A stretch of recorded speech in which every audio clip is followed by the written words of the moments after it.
Bonjour à tous, avec l'aide de Dieu, le cours numéro 209 dans le Rambam Sefer HaMitzvot, commandement positif numéro 112. L'ordre qui nous a été enjoint, que le Metzora, la personne qui est lépreuse et donc impure, va être distingué de tout le monde pour que tout le monde va pouvoir se séparer de lui. Comme la Torah dit, le lépreux qui a donc la lèpre, ses vêtements seront déchirés, et sa tête sera recouverte d'une chevelure non coupée, donc dans des mots simples, il n'a pas le droit de se couper les cheveux, ve'al safam yate, et il se couvrira jusqu'à la moustache, ve'tame tame yikra, il criera impur, impur, pour informer tout le monde qu'il est impur. Dans le Rambam nous dit que ça c'est un commandement positif, que le Metzora soit distingué. Le Rambam nous dit, la preuve que c'est un commandement positif, c'est le fait de ce qui est dit dans le Sifra. Le Sifra nous dit comme ça, à propos du Kohen Gadol, le grand prêtre, la Torah dit juste l'inverse de ce qui est dit à propos du Metzora. La Torah dit Rosho lo yifra. Donc ses cheveux, il ne va pas laisser pousser ses cheveux, il doit raser ses cheveux donc. Ou vegadav lo yifom. Ses vêtements, il n'a pas le droit de les déchirer. Donc il doit avoir des vêtements qui sont en entier. Maintenant, donc on voit là-bas que c'est un commandement pour le commandement négatif pour le Kohen Gadol, que le Kohen Gadol n'a pas le droit de se laisser des longs cheveux, il n'a pas le droit d'avoir des vêtements qui sont déchirés. Le Tzifra demande, et qu'est-ce qui se passe si le Kohen Gadol, le grand prêtre, il est Metzora? Est-ce qu'il devra, oui, déchirer ses vêtements? Est-ce qu'il devra, oui, laisser ses cheveux longs? Alors, le Metzora, et dans ces cas-là, tu vas me demander, mais en effet, a priori, il devrait, oui, le faire, le Kohen Gadol. Il y a écrit, Begad Aviyufum, Muroché Paroua. Peut-être on pourrait dire, le Kohen Gadol, c'est différent.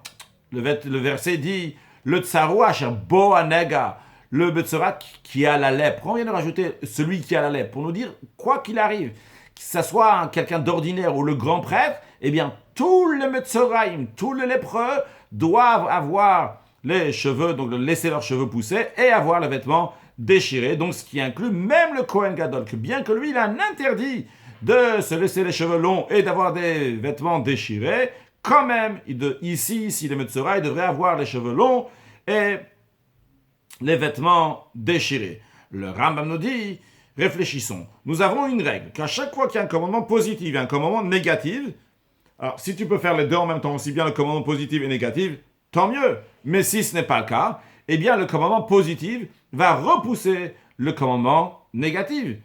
Maintenant, en ce qui concerne le Kohen Gadol a un commandement négatif. Il n'a pas le droit de se laisser les cheveux longs. Il n'a pas le droit d'avoir des vêtements qui sont déchirés. Pourtant, on dit que si il est Metzora, le Kohen Gadol, si le Kohen Gadol est devenu lépreux, il doit, oui, laisser ses cheveux longs. Il doit, oui, avoir ses vêtements déchirés. C'est une preuve, c'est un commandement positif. Parce que si ça n'avait pas été un commandement positif, comment ça aurait pu repousser un commandement négatif qui est pour le Kohen Gadol? Preuve que c'est un commandement positif. Et quand on a un commandement positif et négatif, c'est le commandement positif qui prime, qui va au-dessus. C'est la raison pour laquelle, vu que c'est un commandement positif pour le Metzora, d'avoir les cheveux qui sont restés poussés, laissés pousser, et les vêtements déchirés, c'est pour ça que ça repousse l'interdit que le Kohen Gadol a en général, qui ne doit pas se laisser les cheveux longs et il ne doit pas se déchirer les vêtements. Ça nous a été transmis, donc par transmission, le Rambam nous dit qu'en plus du Metzora, tous ceux qui sont impurs doivent faire une distinction pour que les gens vont se séparer d'eux en sachant qu'ils sont impurs. Voici le langage du Sifra. Quelqu'un qui est impur parce qu'il a été en contact avec un mort. Quelqu'un qui a eu un rapport avec une femme qui a ses menstruations, donc lui aussi il est devenu impur. Et tous ceux qui rendent impur l'être humain, d'où on sait qu'eux aussi doivent proclamer, doivent être distingués des autres pour que les gens vont se séparer d'eux, car le verset il dit Tame tame yikra, il l'appellera, il criera Tame tame, je suis impur. Qu'est-ce que veut dire ce verset-là? C'est pas seulement pour le Metzora, ça vient dire que toute personne qui est impure doit proclamer sur lui-même qu'il est impur. Comment il fait cette distinction? Bien qu'il ne doit pas dire, il ne doit pas le crier, mais simplement il nous dit qu'il va faire une distinction, qu'il est tamé, que c'est la personne va être tamé, qui va savoir qu'il est impur, pour que les gens vont se séparer de lui. Donc c'est pas par la bouche, mais en tout cas il doit se débrouiller, trouver un moyen que les gens vont savoir qu'il est impur.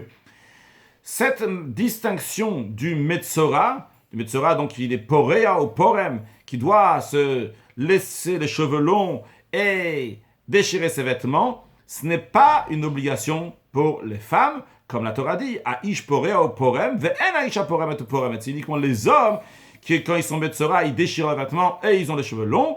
Mais par contre, ce que la femme doit quand même faire, c'est se recouvrir, donc se couvrir jusqu'à la moustache entre guillemets évidemment, donc jusqu'à la bouche, et annoncer à tout le monde, dire à tout le monde, quand on dit dire à tout le monde, c'est pas dire spécialement, donc dans tous les cas, dire qu'elle est impure. Donc pour la femme qui est Metzora, elle doit dire, et pour tous les gens qui sont impurs, eux, ils doivent tenir au courant les autres qui sont impurs pour pas rendre impurs d'autres personnes. Comme ça, tout le monde va pouvoir rester pur, bien, tout ce qu'il faut, et accueillir Mashiach très prochainement.